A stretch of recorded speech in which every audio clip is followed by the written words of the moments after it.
오늘 말씀은 예수님의 비유 중에서 참 해석하기 어려운 대표적인 말씀입니다. 이 말씀을 이해하기 위해서는 먼저 이 말씀이 제자들에게 하신 말씀이지만 사실은 바리새인과 서기관들을 빗대어 하신 말씀이라는 것과 불의한 재물이 어떤 의미를 가지는가를 알아야지 됩니다.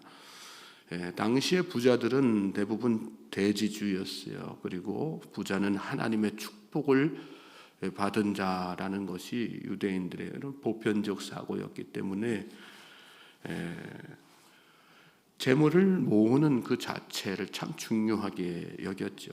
즉 재물을 모으기 위해서는 수단과 방법을 가리지 않는 사람들이 참 많았습니다. 그러다 보니까 대지주인 부자들 같은 경우에는 일꾼들에게 정당한 삭을 주지 않고 또 과부의 양을 빼앗은 부자처럼 가난한 자를 착취하고 억압하는 일이 비일비재했습니다. 특히 그들은 율법을 어기고 고리대금을 통해서 엄청난 이자를 받아서 착복했습니다. 오늘 말씀에 나오는 그 어떤 사람, 그 부자도 그런 사람 중에 하나였죠. 예수님이 말씀하신 불의한 재물이란 바로 그렇게 의롭지 못한 방법, 정당하지 못한 방법으로 하나님이 금하신 방법으로 모은 모든 재물을 말씀하는 것입니다. 주인이 그러하니 밑에서 일하는 청지기는 어떠했겠어요? 성실하고 진실했겠습니까? 그런 사람 밑에서 바른 삶을 살기란 쉽지 않은 일이죠. 1절 2절 보시면 또한 제자들에게 이르시되 어떤 부자에게 청지기가 있는데 그가 주인의 소유를 낭비한다는 말이 그 주인에게 들린지라. 주인이 그를 불러 이르되 내가 내게 대하여 들은 이 말이 어찌 됨이냐. 내가 보던 일을 세마라. 청지기 직무를 계속하지 못하리라 하니. 청지기는 주인의 소유를 함부로 사용하고 있었습니다. 여기 말씀에 보면 낭비했다 그런 말씀이 나오는데 자기 마음대로 주인의 재물을 막 사용한 거죠. 그리고 그 소식이 주인에게 들려졌습니다. 그러자 주인이 청지기를 부릅니다. 그리고 이를 그만두게 만들죠. 하루아침에 살 길이 막막해진 청지기는 살 길을 찾기 위한 방법을 강구합니다. 3절부터 7절 말씀이 그 내용이에요. 청지기가 속으로 이르되 주인이 내 직분을 빼앗으니 내가 무엇을 할까. 땅을 파자니 힘이 없고 빌어먹자니 부끄럽구나. 내가 할 일을 알았도다. 이렇게 하면 직분을 빼앗긴 후에 사람들이 나를 자기 집으로 영접하리라 하고 주인에게 빚진 자를 일일이 불러다가 먼저 온 자에게 이르되 내가 내 주인에게 얼마나 빚졌느냐. 말하되 기름 100말이니이다. 이르되 여기 내 증서를 가지고 빨리 앉아 50이라 쓰라 하고 또 다른 이에게 이르되 너는 얼마나 빚졌느냐. 이르되 밀 100석이니이다. 이르되 여기 내 증서를 가지고 80이라 쓰라 하였는지라. 이 모습이 여러분 말씀을 읽는 중에 머릿속에 다 그려지지 않습니까? 청지기가 어떤 일들을 지금 하고 있는지. 청지기는 주인에게 빚진 자를 일일이 다 불러다가 빚을 탕감해 주기 시작합니다. 기름 100마를 빚진 자에게는 50이라 써라. 그렇게 해서 다 줄여주고 밀 100석을 빚진 자에게는 80이라 써라. 그렇게 해서 또 줄여줍니다. 주인의 부책을 자기 마음대로 다 그렇게 조정해 놓은 것이죠. 그 사실을 나중에 알게 된 주인의 기분이 어땠을까요? 기분이 좋았을까요?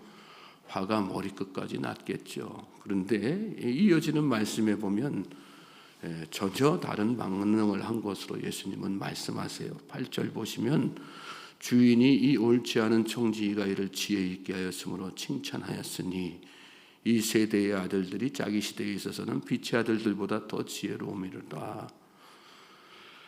칭찬하였으니 이렇게 나오는데 이 말의 원뜻은 감탄하다입니다. 주인은 속으로 물론 불이 났을 거예요. 그렇지만 청지기가 한 일, 청지기의 지혜에 감탄해서 아무 말도 못한 것입니다.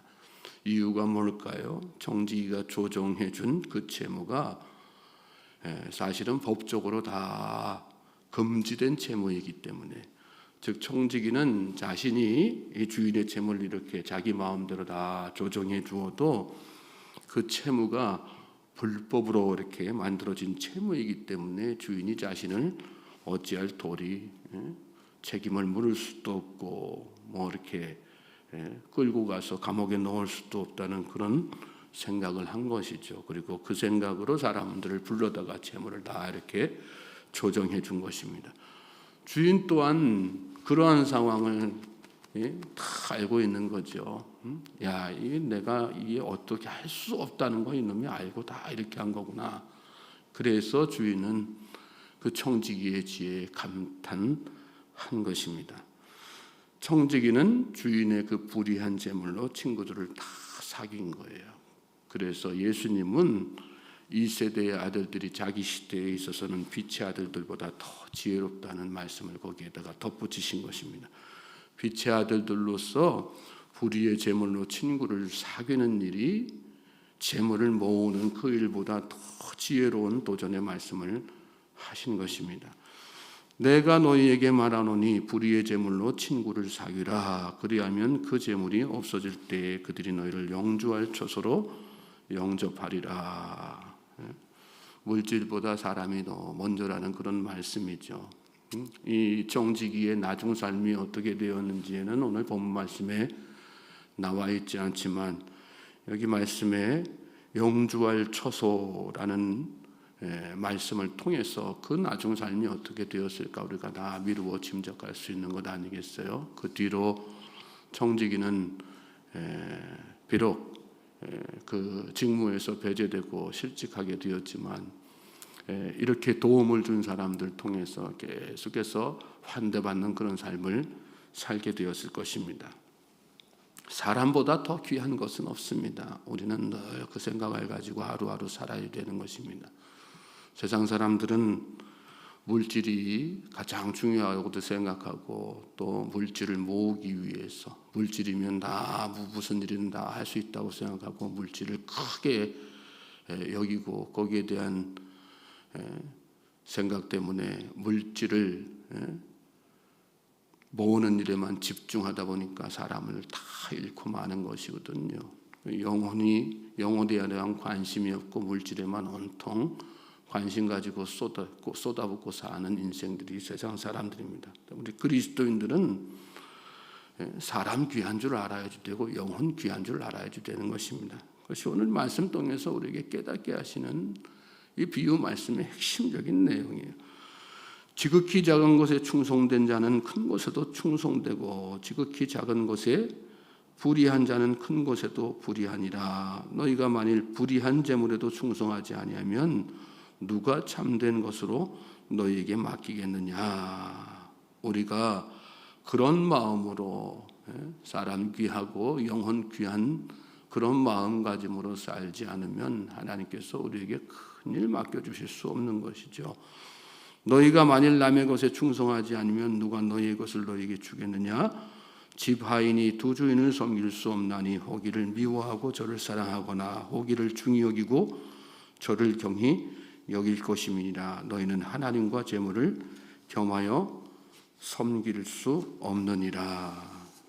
물질이 전부라고 생각하고 물질이면 다 할 수 있다고 생각하는 거. 그래서 물집에 집착하며 살다가 사람을 다 잃어버리고 그 일이 결국은 하나님과 관계가 다 상실되는 그런 삶이기 때문에 주님은 이 말씀 통해서 바로 그것을 경계하신 것입니다. 물질은 작은 것에 불과합니다. 또 이 말씀을 묵상하며 우리가 다시 한번 깨닫는 것, 무엇이 불의한 재물인가? 나를 위해서 모으고 나를 위해서 사용하는 모든 재물은 다 불의한 재물일 수밖에 없다는 것. 왜? 그것이 결국은 하나님과 나와의 관계를 다 멀어지게 만들고 그것에 매여 사는, 그것이 우상이 되어 사는 삶으로 나를 전락시키기 때문인 것입니다. 어리석은 부자의 비유에 나오는 부자가 바로 그런 모습으로 산 것 아니겠습니까? 우리 그리스도인들은 불의의 재물로 친구를 사귀는 삶을 살아야 됩니다. 오늘 나의 재물이 영혼을 구원하는 일에 사용된다면 우리는 하나님께서 예수님께서 말씀하신 지혜로운 자, 이 세대보다 오히려 더 지혜로운 하나님의 충성된 총지기가 된다는 사실을 잘 깨닫는 이 새벽 되시길 바랍니다. 불의한 재물로 친구를 사귀어라. 이 말씀을 마음속에 잘 중심에 새겨두고, 그러므로 오늘 이 하루도 영혼 귀한 마음가짐으로, 사람 귀한 마음가짐으로, 물질이 아니라 내 안의 탐욕을 다 제거하고 하나님께서 기뻐하시는 일에 매진할 수 있는 우리 모든 주의 백성들 되시길 바랍니다. 그러기 위해서는 우리가 먼저 예수님을 인격적으로 만나야 되는 거죠. 그리스도 예수의 사람들은 육체와 함께 정과 욕심을 십자가에 못 박았느니라. 예수님이 아니면, 복음의 능력이 아니면 우리 속에 있는 탐욕을 꺾을 수 있는 방법이 아무것도 없습니다. 오직 예수님만이, 십자가의 능력만이 내 안에 있는 그 탐욕을 다 제거하고 불의한 재물에 묻혀 사는 인생이 아니라, 거기에 목매어 사는 인생이 아니라 불의한 재물로 도리어 친구를 사귀는 복된 인생이 될 수 있는 것입니다. 그러므로 오늘 이 새벽에도 주님 저와 함께하여 주시옵소서. 내 안에 계신 주님의 그 십자가의 능력으로 마음속에 탐욕 또 욕심을, 정을 다 제거할 수 있는 복된 날 되게 하여 주시옵소서. 기도하며 나아가는 우리 모든 주의 백성들 되시기를 다시 한번 주님의 이름으로 소망하고 축복합니다.